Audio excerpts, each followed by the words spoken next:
မင်္ဂလာပါကလပ်မြန်မာ channel ကနေကြိုဆိုလိုက်ပါတယ်မြန်မာအိမ်တိန်ကိုဝင်လိုက်တာနဲ့ရှေးတောင်တောင်မှာအဝတ်နီလေးပတ်ပြီးဆွဲထားတဲ့အုံသီးတစ်လုံးကိုတွေ့ရတတ်ပါတယ်ဒါကိုကျွန်တော်တို့ကအိမ်ဆောင်နဲ့ဓမ္မမဟုတ်အိမ်တွင်မင်းမအကီရီလို့ခေါ်ကြပါတယ်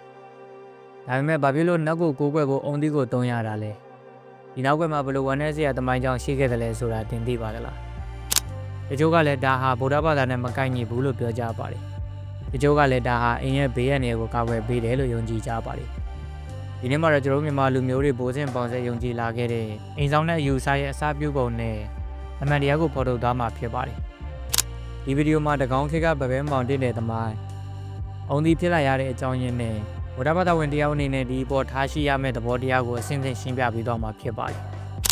လွန်ခဲ့တဲ့နှစ်ပေါင်းများစွာတကောင်းခေတ်မှာခွန်အားအင်မတန်ကြီးရဲ့မောင်တင်နယ်ဆိုတဲ့ဗပဲဆရာတယောက်ရှိခဲ့ပါတယ်သူကစင်ပြောင်၅စီးစာအားရှိပါတယ်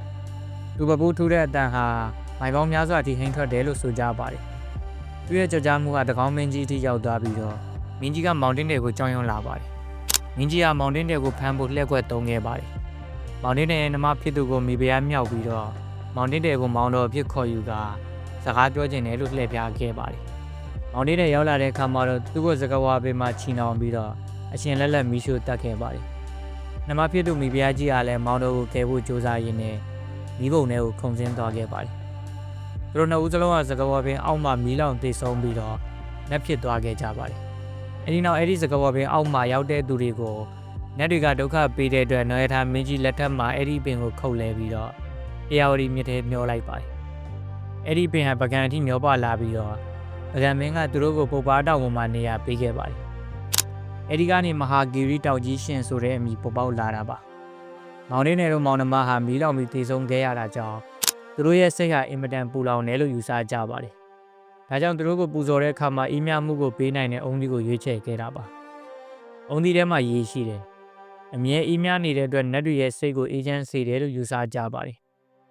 မြန်မာလူမျိုးတွေဟာအိမ်မှာမီးဘေးအန္တရာယ်ကင်းဝေးဖို့နဲ့အိမ်တွင်းစိတ်ချမ်းသာဖို့အတွက်မြမဂီရီနတ်မောင်နှမကိုအိမ်ဆောင်နှံ့အဖြစ်တင်မြှောက်ခဲ့ကြပါတယ်အုံသီးကိုအဝတ်နီပတ်တာဟာနတ်တွေရဲ့ဝတ်စုံကိုကိုစားပြုပြီးတော့အရှိတောင်တောင်အကင်းကြီးတောင်မီးတောင်မှာဆွဲထားတာဟာမီးဘေးကိုတားဆီးဖို့အတွက်ဖြစ်ပါတယ်ဒီနေရာမှာမေးစရာရှိတာကဗုဒ္ဓဘာသာဝင်တွေဟာနတ်ကိုကိုးကွယ်တင်သလားဆိုတာပါပဲမြတ်စွာဘုရားရှင်ကတော့တရဝအတိုင်းပေါ်မေတ္တာထားဖို့နဲ့နတ်တွေကိုလည်းမေတ္တာပို့မျှဝေဖို့ပဲဟောကြားခဲ့ပါတယ်အုံသီးဆွဲထားတာအင်ကိုနတ်ကစောင့်ရှောက်မဲလို့ယုံကြည်တာထက်ဖြေဘိုးဘွားတွေရဲ့အစဉ်လာကိုလေးစားခြင်းနဲ့မေတ္တာမျှဝေခြင်းဖြစ်တာသဘောထားတင်ပါတယ်အကယ်၍သင်ကအုံသီးကပဲငါ့ကိုချမ်းသာပေးနိုင်တယ်တရားထက်ပိုအားကိုရတယ်လို့ယူဆရင်တော့ဒါတရဏဂုံညှိုးနှမ်းပါတယ်နိုင်ငံနဲ့နီလန်ကတော့မိမိလုပ်တဲ့ကုသိုလ်တွေနဲ့ညတွေကိုမျှဝေပြီးမိတ်ဆွေကောင်တမတေဝနအဖြစ်အတိမတ်ပြုတာခြင်းတာဖြစ်ပါတယ်အိမ်ဆောင်တဲ့အုံသီးဆိုတာမြမတမန်ရဲ့ဝမ်းနည်းစရာဖြစ်ဖြစ်တစ်ခုကနေဆင်းသက်လာတယ်ယဉ်ကျေးမှုအထိမ်းအမှတ်တစ်ခုပါပဲအုံသီးကနတ်တွေရဲ့ပူလောင်မှုကိုအေးမြစေဖို့ရည်ရွယ်ပါတယ်ဒါကိုအယူသီးတဲ့အစွဲလန်းဖြစ်မဟုတ်ဘဲနဲ့မိမိရဲ့နေအိမ်ကိုအေးချမ်းစေခြင်းနဲ့မေတ္တာသင်္ကေတဖြစ်တာမြင်စေခြင်းပါတယ်အဓိကအိမ်ဆောင်နှက်ကတော့တင်းအိမ်မှာရှိတဲ့မိဘနှစ်ပါးနဲ့တင်းရဲ့သီလသမာဓိပါပဲအပြင်ဘက်ကအုံသီးတဲ့တင်းစိတ်တွေကအေးမြမှုကသာအိမ်ကိုတကယ်စောင့်ရှောက်နိုင်မှာပါဒီဗီဒီယိုလေးကနေအိမ်ဆောင်တဲ့ယူဆဖို့ဘုဒ္ဓရမယ်လို့မျှော်လင့်ပါတယ်အားလုံးပဲအေးချမ်းသာရတဲ့အင်ဂျင်ဟာများပိုင်ဆိုင်နိုင်ကြပါစေဗီဒီယိုလေးကဒီလောက်ပါပဲ